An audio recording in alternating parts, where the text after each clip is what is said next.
The Unhaunting. The Blackwood Manor wasn't known for its warmth.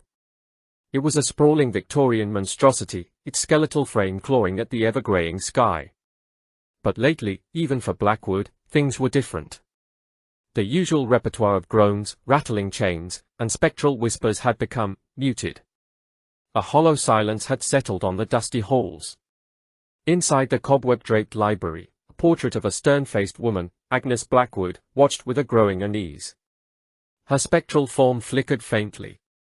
"Theodore," she hissed, her voice like dry leaves rustling in the wind, "where are the theatrics? The caterwauling?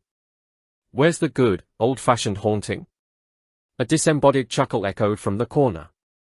A wispy figure, Theodore Blackwood, materialized in a puff of spectral dust. "Agnes, my dear," he drawled, his voice a chilling rasp, "haven't you noticed? The game's afoot, but we're not the players anymore." Agnes' spectral brow furrowed. "What do you mean?" "The chills, the creeping dread," Theodore explained, his form shimmering, "it's gone. This house, Agnes, it feels hollow." A cold dread, a feeling they hadn't felt in centuries, snaked through Agnes. They were the ghosts, the resident spooks. But what if, just maybe, something even worse had moved in? That night, a bone-deep chill seeped into the house, unlike anything they'd ever felt. It wasn't the playful malice of a poltergeist, nor the hungry desperation of a restless spirit. It was a cold, calculating emptiness.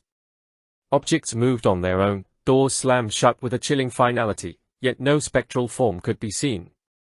"Agnes," Theodore whispered, his spectral form flickering like a dying candle, "I don't like this. This isn't right."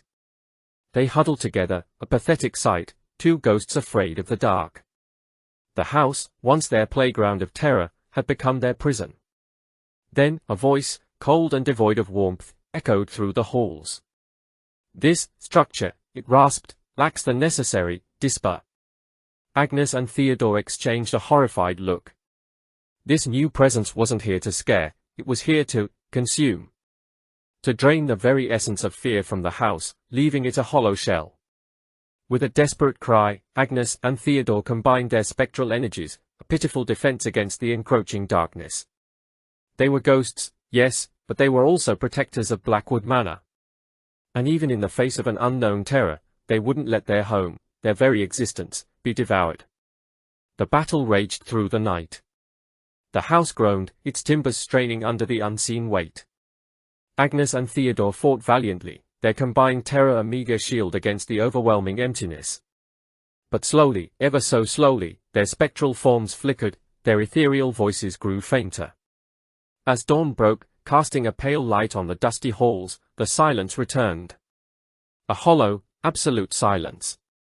Agnes and Theodore were gone. The Blackwood Manor remained, unnaturally still.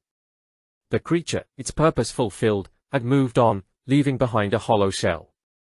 Days turned into weeks, weeks into months. Tourists, drawn by rumors of a sudden quietude in the notoriously haunted house, dared to venture inside. But they found nothing, no spectral figures, no chilling whispers, no objects flying inexplicably. Just an empty, echoing space.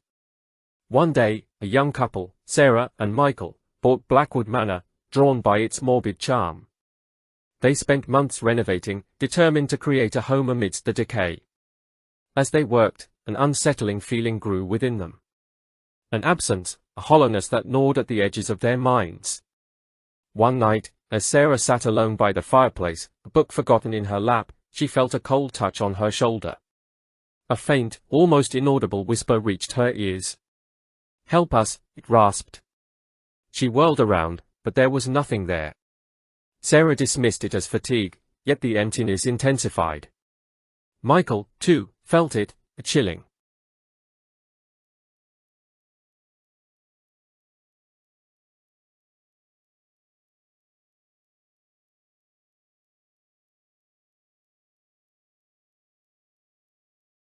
Weight settling on their dreams. Their once bright plans for Blackwood Manor began to sour. The house, devoid of its resident ghosts, had become a breeding ground for a different kind of horror, a suffocating, all-encompassing despair. One morning, Michael found Sarah staring out the window, her eyes vacant. He recognized the vacant look, the same one that haunted his own dreams. Blackwood Manor, once haunted by the ghosts of its past, had become haunted by a new kind of terror, the emptiness it had so desperately fought to repel. The house, in its silence, had won. It had consumed not just Agnes and Theodore, but the very essence of life within its walls. Blackwood Manor stood as a monument to a chilling truth: sometimes, the absence of fear is the most terrifying thing of all.